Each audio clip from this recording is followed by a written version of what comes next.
MJF and Hangman come out for the face-to-face, no physicality. One of these days, they're just going to say, have at it. You can just kill each other. We're okay. We've got backup. We've got a really deep card. MJF is not here to cut a cutesy wrestling promo to sell tickets. I hate your guts and everything about you. Your white knight, holier than thou demeanor, and says that you are not on my level. And the gall of these fans to call you the main character. But most of all, I hate that you have 2 wins over me. You are a lucky shot. But notices something is off with Hangman, and he says that you are in your head because twice you've held this title and twice you've crumbled under the pressure. And you're thinking if I win it a 3rd time and crumble, people are going to realize I'm a fraud. You're a lucky shot, and now you're all out of bullets. I'm going to end the myth of the Hangman and your cowboy shit, and I'm going to do it on my birthday at Revolution.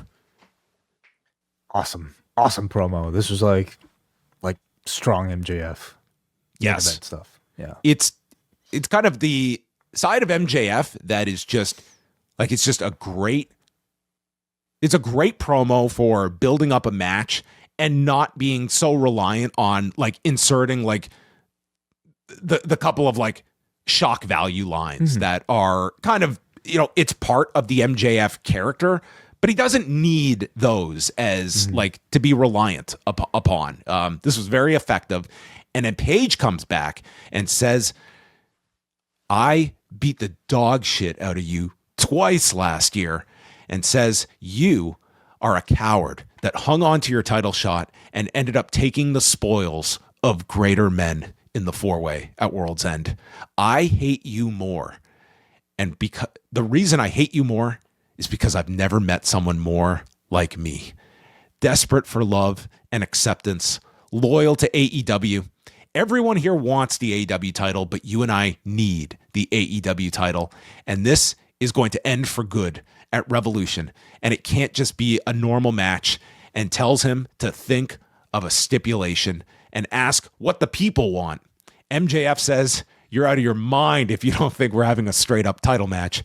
And Paige says, I know you're scared.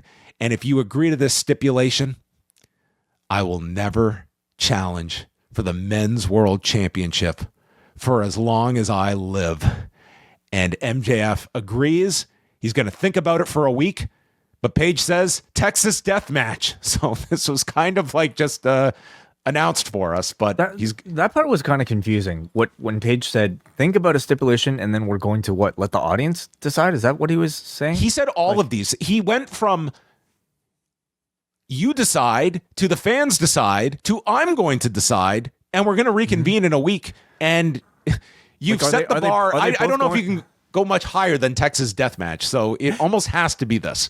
Are they both going to suggest one and then like throw it to like an audience informal poll or something? Like it's gonna be like Family Feud. The survey says that part was a little bit confusing. I mean, it's not.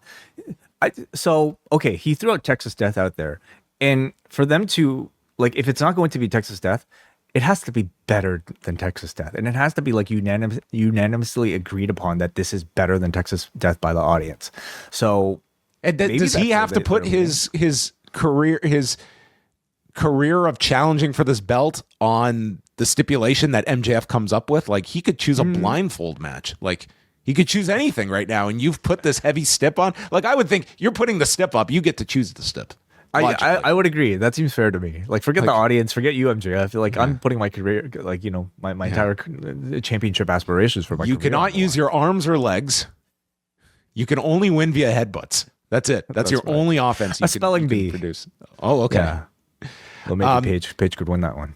So this is interesting because this is probably like the most maligned stipulation that they ever utilized with Cody Rhodes back in the very earliest stages of AEW when he lost to Jericho.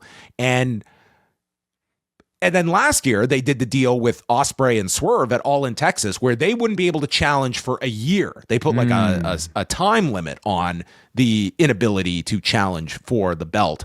Mm-hmm. My thought here is that this was such a mess with Cody but the other side of this is that I think there is probably no one more than Tony Khan that has looked at this, that he has some idea in his mind to kind of retcon this awful idea that kept Cody legitimately away from this title for the entirety of his AEW run. And he's got some great idea here, because I didn't think anybody believed that MJF was losing this belt in March. But this stipulation will certainly increase that. They've made this into a super big match for March. And even before the stipulation, I just thought the promo segment was awesome between these two. Oh, it was so great. As great as I thought MJF's promo was, I thought Paige was, oh my God, so much. They were both incredible, but Paige, these are two of the best talkers in the industry. It's also two of AEW's biggest draws. Given how well that World's End pay-per-view did, this could do a really good number for AEW with a month to go. Yeah. So I left Grand Slam honestly feeling a little bit disappointed at this main event, because maybe I was just so caught up in the whole Brody King of it all. And I saw a lot of people, even, if they didn't want Brody King, they would have much preferred having Andrade be the challenger because they felt it was a fresher match. I don't disagree with all that, but by the time Wednesday came around and we got this promo segment, I'm sorry, I've kind of forgotten about all those other guys. There's really nobody else who could pull off this sort of storytelling like a Hangman Page in this sort of level in the main event. And I felt like this was the type of segment that made Page feel like a main character again. And I love these stipulations. The first one, if it's a Texas death match, sure, but could it be something on above a Texas death match, like a Texas death match in a cage or something? California death match. A California death match. Okay. How about just an American death match? You encompass all the states into it. Okay. No? So I wait to see. I think that needs maybe a little bit more clarity about who gets to actually decide the final vote. But it promises to be something big. But I also think putting the title, not being able to challenge for the title again, makes this a lot more interesting. When they did this with Swerve and Ospreay, they at least limited to a year. Yes. You can't challenge for a year, which you could actually buy. The fact that they didn't do it here raises the stakes a lot more. But I would also say in my mind, maybe to me tends to sway my belief that Page is going to win. And I have to think they know all of that, right? So what do they have up their sleeve when they're suggesting something like this?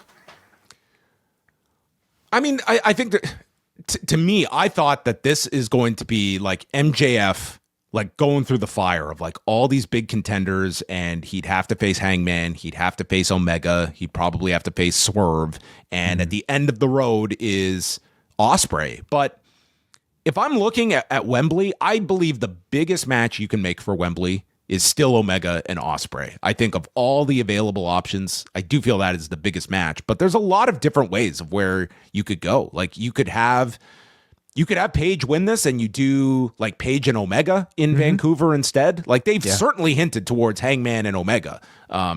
True. And Omega stating in Australia, I thought. Is that too much bouncing around of the title in a short period of time? You could argue that. I don't know if you want to be flipping it around. And you already had a short Joe reign. This would be a short MJF reign, and Page ends up winning it in Revolution, and then only to give it to Omega potentially in Vancouver. That's probably too much. And there's the counter argument is that if you were to have Page lose this, it's not the most ideal, but you would have a long time until you'd have to pull this, is that ultimately he could turn, and that's he violates the stip. And that was always the way for Cody to get out of the stipulation. It's something AEW doesn't like to do, but it's not gospel that they have to hold on to this. And for a stipulation like this, though, sure, he would have to turn, but then the promoter would have to turn too, right? Well, by allowing it. Be the promoter going back on the stipulation. Maybe he could go for he could force Tony to sign a new contract. Maybe he goes heel, wins the championship. I said for the AEW Men's World Championship. This is the AEW Championship, period. I'm not acknowledging which gender is which. Oh, I thought he was going to go after the Women's Championship. He could do that too. Yeah. Do that? Yeah. Hangwoman. Okay. All right. Well, great segment here between these two, and we've got a month to build this one up.